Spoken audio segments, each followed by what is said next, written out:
Dharmendra Pradhan for some reason ഏറ്റവും അൺപോപ്പുലറായ സ്റ്റബേണായ ഒരു മന്ത്രിയായിട്ട് കാണപ്പെട്ടു. ആ മനുഷ്യൻ്റെ നേച്ചർ അങ്ങനെയാണോ എന്ന് എനിക്കറിയില്ല. എനിക്ക് അദ്ദേഹമായിട്ട് അടുപ്പമോ പരിചയമോ ഒന്നുമില്ല. ടി വിയിൽ ഞാൻ കണ്ടിട്ടുള്ളൂ, നേരിട്ട് കണ്ടിട്ട് പോലുമില്ല. ബട്ട് പുള്ളി കാണപ്പെട്ടത് പിടിവാശിക്കാരനായ I don't care for you എന്ന രീതിയിൽ പെരുമാറുന്ന ഒരു മനുഷ്യനായിട്ടാണ് കാണപ്പെട്ടത്. ഇതിൻ്റെ തുടക്കം വാസ്തവത്തിൽ സംഘപരിവാറിൽ നിന്ന് തന്നെയാണ്. ഇദ്ദേഹം ഒരു UGC സർക്കുലർ ഇറക്കി. അത് പ്രകടമായിട്ടും അപ്പർ കാസ്റ്റിനെതിരായ സർക്കുലർ. ഇദ്ദേഹം OBCയുടെ മന്ത്രിയുമാണ്. അപ്പോൾ അപ്പർ കാസ്റ്റിനെ ഐസൊലേറ്റ് ചെയ്യുന്ന അല്ലെങ്കിൽ അവരെ ടാർഗറ്റ് ചെയ്യുന്ന ഒരു സർക്കുലർ, അത് എന്ത് കാരണം കൊണ്ടാണെങ്കിലും അത് ഇറക്കുമ്പോൾ വളരെ കെയർഫുള്ളായിരിക്കണമായിരുന്നു ഇദ്ദേഹം. അപ്പർ ക്ലാസ് ഇതിനെ ചോദ്യം ചെയ്തു. അപ്പർ ക്ലാസ് എന്ന് ജനറൽ കാറ്റഗറി എന്ന് വിചാരിച്ചാൽ മതി. GC എന്ന് GC ഇതിനെ ചോദ്യം ചെയ്തു.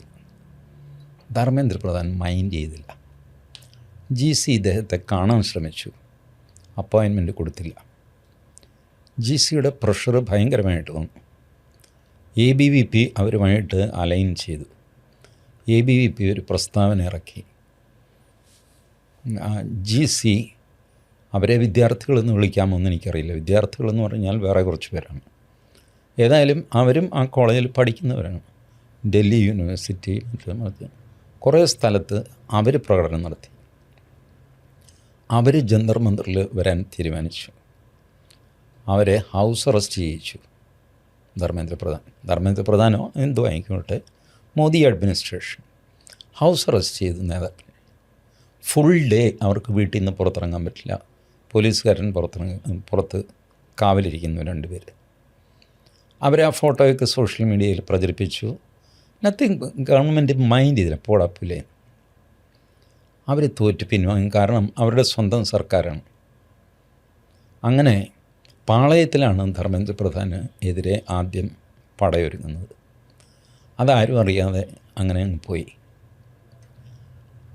ഞാൻ അത് ശ്രദ്ധിച്ചെങ്കിലും ഞാനായിട്ടത് കേരളത്തിൽ വിളമ്പണ്ട എന്ന് വിചാരിച്ചിട്ട് ഞാനൊന്നും മിണ്ടിയില്ല. കേരളത്തിലെ ആളുകൾ പൊതുവെ ഈ ഹിന്ദി അറിഞ്ഞുകൂടാത്തവരോ മനസ്സിലാകാത്തവരോ താല്പര്യമില്ലാത്തവരോ ആയതുകൊണ്ട് അവർ ഹിന്ദി ചാനലുകൾ കാണാറില്ല. ഹിന്ദി യൂട്യൂബും അവർ കാണാറില്ല. അതുകൊണ്ട് ഇനി അഥവാ കണ്ടിട്ടും എന്നെപ്പോലെ മിണ്ടാഞ്ഞതാണോ എന്നറിയില്ല. അല്ലെങ്കിൽ അത് ഇഷ്യൂ അല്ലാതെ പോയി. പക്ഷെ അതിൻ്റെ ഒരു കയ്പ്പ് ഇങ്ങനെ കിടന്നു. അത് കഴിഞ്ഞാണ് ഈ നീറ്റ് പരീക്ഷയുടെ ചോർച്ച, CBSEയുടെ വാല്യുവേഷനിൽ നടന്ന പ്രശ്നം. ഇത് രണ്ടും, ഇതിനും ധർമ്മേന്ദ്ര പ്രധാൻ്റെ ഒരു പ്രതികരണം ഉണ്ടായില്ല. 22 ലക്ഷം പേര് നീറ്റ് എഴുതി എന്ന് പറയുന്നു. You owe an explanation to them. അപ്പോൾ എന്നോടൊരാൾ പറഞ്ഞു, തിരുനെൽവേലിയിലാണ് അയാൾക്ക് സെൻറ്റർ കിട്ടിയത്, അയാളുടെ മകൾക്ക്. കേരളത്തിൽ നിന്ന് മധ്യ കേരളത്തിലാണ് അയാളുടെ വീട്.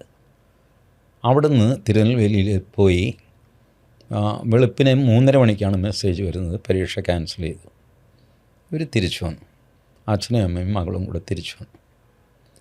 അടുത്ത മാസമോ മറ്റുമാണ് നീറ്റ് PG പരീക്ഷ. അതിലും ഇദ്ദേഹത്തിൻ്റെ ഒരു മകളുണ്ട്. അവളെ കൊണ്ടുപോകണ്ടേ, പോയി. അത് ലീക്കായി.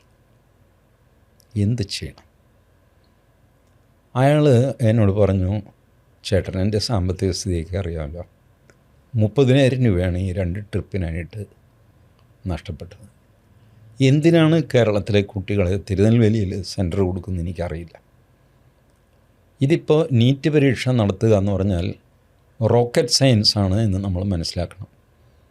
അതുകൊണ്ടാണ് നീറ്റ് പരീക്ഷയിൽ വരുത്തേണ്ട മാറ്റങ്ങൾ ആദ്യം ISRO ചെയർമാനായിരുന്ന രാധാകൃഷ്ണൻ ഇത് കൊടുക്കുന്നു, സജഷൻസ് കൊടുക്കുന്നു. ഇപ്പോൾ പുതിയ കമ്മിറ്റി, അതിനകത്ത് ISRO ചെയർമാൻ സോമനാഥ് ഇരിക്കുന്നു. So it must be rocket science. ഒരു പരീക്ഷ നടത്തുക എന്ന് പറഞ്ഞാൽ ഭയങ്കര കോംപ്ലിക്കേറ്റഡ് ആയിട്ടുള്ള റോക്കറ്റ് സയൻസാണ്. എൻ്റെയോ വൈദ്യത്തിൻ്റെയോ ഒന്നും തലയിൽ കയറാത്ത വലിയൊരു സാധനമാണ് എന്ന് അഡ്മിനിസ്ട്രേഷൻ നമ്മളോട് പറയുന്നു. ഇതൊക്കെ എന്താ നമ്മുടെ നാട്ടിൽ നടക്കുന്നത്?